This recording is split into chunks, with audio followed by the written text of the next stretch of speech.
les amis, donc aujourd'hui je reviens avec j'apprends à analyser mes rêves. J'apprends à analyser mes rêves. Ouais, donc il y a plusieurs phases de sommeil, hein, comme vous le savez, le petit train du sommeil. Donc il y a le sommeil profond, l'endormissement, enfin je me rappelle plus exactement les termes, mais il y a plusieurs phases dans la nuit. Et du coup, je pense que entre deux, il y a les sorties astrales, les voyages du corps céleste qui vont se balader dans d'autres dimensions, des fois en mission, des fois pour vivre autre chose, des fois pour comprendre des choses.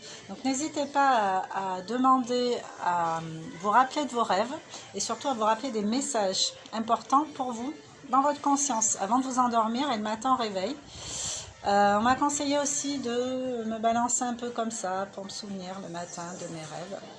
J'en ai fait un très franc cette nuit, je m'en rappelle comme si j'y étais. Le message n'est pas toujours très clair, mais ça peut aider à comprendre. Alors là, on ne fait qu'aborder, hein. On ne rentre pas en profondeur. Après, il y a moyen d'aller plus en profondeur avec les rêves. Il y a plein d'ouvrages là-dessus, pas que de Freud d'ailleurs. Donc voilà. Par exemple, faire une chute libre. Alors, rêver, faire une chute libre. Rêver de tomber dans le vide peut représenter une angoisse profonde, la peur de perdre le contrôle d'une situation ou de quelqu'un. Ce rêve peut être interprété comme une invitation de votre corps à lâcher prise, à vous laisser aller afin de relâcher la pression. Donc des fois les rêves sont à prendre au premier degré, mais pas toujours. Des fois les messages sont beaucoup plus subtils, hyper symboliques, donc restez vraiment attentifs à tout ce que ça vous évoque à vous dans votre intuition, parce que à part vous, il n'y a personne qui pourra vraiment savoir ce que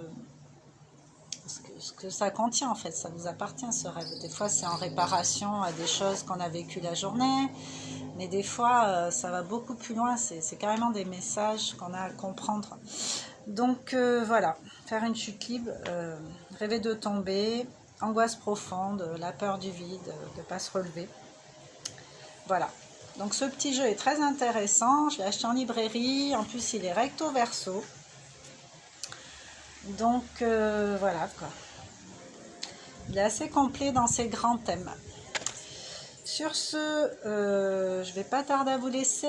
Je rajoute quand même les rêves prémonitoires, c'est encore un autre volet. Hein. Ça, c'est des capacités que certains ont qui annoncent des choses qui doivent arriver. Maintenant, savoir qu'est-ce qu'on fait avec, toujours intuitivement. Qu'est-ce que je fais avec ça? C'est quoi le message? Comment je peux m'en servir?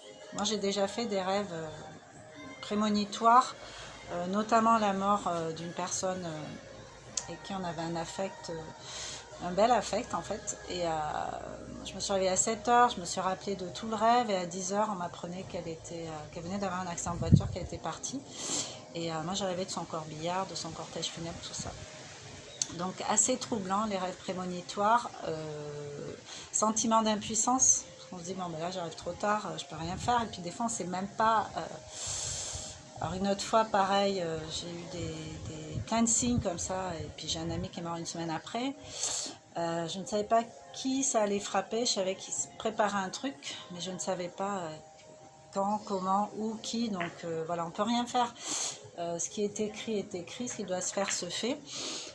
On n'a pas la main là-dessus, par contre, peut-être qu'on nous donne ces indications-là pour donner des messages, soit à ceux qui restent, pour les aider à passer le deuil, soit pour aider les âmes qui sont prêtes à monter, en fait. Enfin, ça dépend des missions divines de chacun. Encore une fois, bon, je me retrouve à vous parler de spiritualité, mais toute cette dimension-là existe.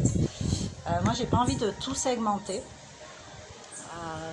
Je vous ai déjà dit, pour moi le subtil fait partie de cette grande vérité de l'univers, autant que la matière, que tout ce qui est vérifiable. Donc il peut y avoir plusieurs pistes et autant ne pas se fermer de porte avec tout ça. Voilà. Sur ce, je vous souhaite une bien belle journée, prenez soin de vous. Si vous avez des rêves un peu bizarres, récurrents, les partagez. On peut peut-être vous donner des indices aussi avec l'intuition de chacun, pourquoi pas. Voilà. Je vous embrasse et je vous dis à bientôt avec une autre vidéo. Ciao!